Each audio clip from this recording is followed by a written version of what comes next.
Photo তুলে না, photo তুলে না, ফটো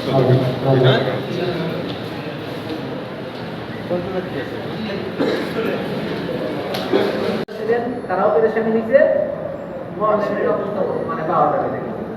আবারও বলি, মানসিক রোগী, পক্ষাঘাতগ্রস্ত প্রতিবন্ধ ব্যক্তিরা স্বাধীন চলাফেরা করতে পারে না, ক্যান্সারে যারা আক্রান্ত এবং ডায়ালাইসিস সেবা নিচ্ছেন অথবা গুরুতর অসুস্থ, এই রোগীগুলা কিন্তু আমরা সার্টিফিকেট দেব না। তাছাড়া আমাদের এই নিয়ম মেনে চলতে থাকবে।